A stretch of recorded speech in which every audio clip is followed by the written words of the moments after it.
Komisi Pemberantasan Korupsi (KPK) menyatakan telah mengirimkan surat pemberitahuan dimulainya penyidikan SPDP kepada Wakil Menteri Hukum dan Hak Asasi Manusia Wamenkumham Edward Omar Syarif Hiraj atau Edi. Adapun Edi Hiraj diduga menerima suap dan gratifikasi terkait jabatannya sebagai Wakil Menteri. Melalui SPDP itu, penyidik KPK memberitahukan secara resmi kepada Edi Hiraj dan 3 orang lainnya bahwa mereka telah ditetapkan sebagai tersangka. Direktur Penyidikan KPK, Asep Guntur Rahayu menuturkan, penyidik memiliki waktu 7 hari sejak penyidikan resmi dimulai untuk mengirimkan SPDP. Adapun pemeriksaan Edi Hiraj sebagai tersangka akan dilakukan dalam pekan ini. Sebelumnya, KPK menyatakan telah menetapkan Edi Hiraj sebagai tersangka kasus suap dan gratifikasi. Wakil Ketua KPK Alexander Marwata menyebut, pihaknya telah menandatangani surat perintah dimulainya penyidikan sprindik perkara Edi Hiraj. Menurut Alex, sprindik itu diterbitkan dengan penetapan 4 orang sebagai tersangka.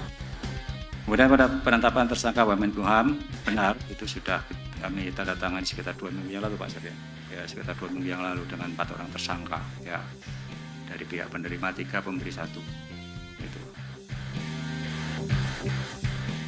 Perkara dugaan korupsi yang menjerat Edi ini berawal dari laporan Indonesia Police Watch atau IPW terkait dugaan penerimaan gratifikasi 7 miliar rupiah pada 14 Maret 2023. Ya, kami melakukan klarifikasi kepada Komisi Pemberantasan Korupsi atas aduan IPW yang tendensius mengarah kepada fitnah. Mengapa tidak kita ungkapkan ke media? Karena aduan itu disampaikan kepada KPK dan kami melakukan klarifikasi juga kepada Komisi Pemberantasan Korupsi. Tentunya klarifikasi itu disertai dengan bukti-bukti.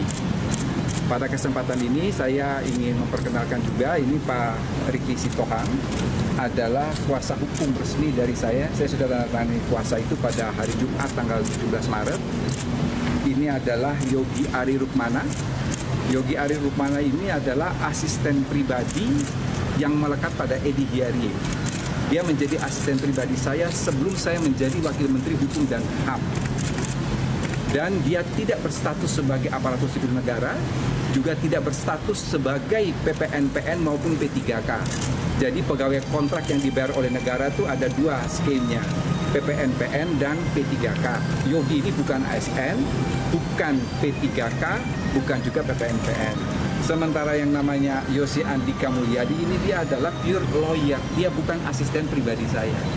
Ini sekaligus bisa klarifikasikan kepada publik bahwa ocehan yang disampaikan bahwa 2 asisten pribadi itu jelas salah. Ya, oke. Mengenai materi klarifikasi, saya ini kan guru besar ilmu hukum. Saya tahu persis mana yang harus disampaikan ke publik dan mana yang tidak harus disampaikan ke publik. Semua materi klarifikasi itu adalah bersifat rahasia. Nanti KPK akan mengumumkan. Ya. Soal komunikasi dengan Helmut Hermawan? Semua itu adalah materi pemeriksaan ya. Jadi kita terjerembab kepada proses yang tidak memahami etika hukum, ya. Yang namanya laporan aduan seharusnya bersifat rahasia, kecuali kalau memang kita pengen tenar, pengen cari panggung, dengan itu ya kita beberkan, ya.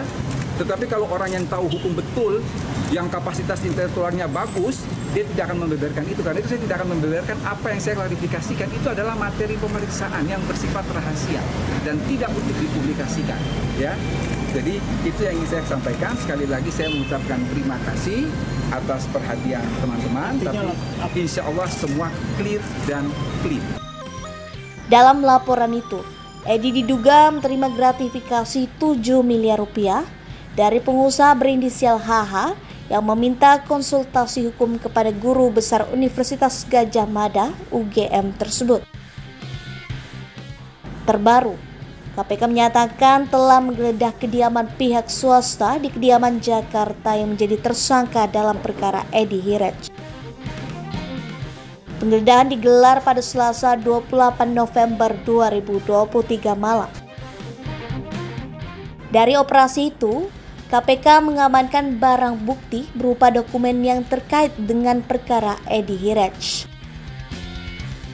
Juru bicara Penindakan dan Kelembagaan KPK, Ali Fikri mengatakan, rumah yang digeledah milik pihak swasta dan berada di Jakarta.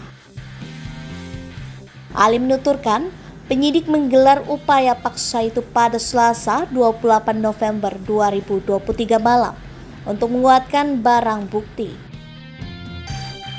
Dari operasi itu, penyidik mengamankan barang bukti dokumen yang diperkirakan berkaitan dengan perkara dugaan suap dan gratifikasi Wamenkumham.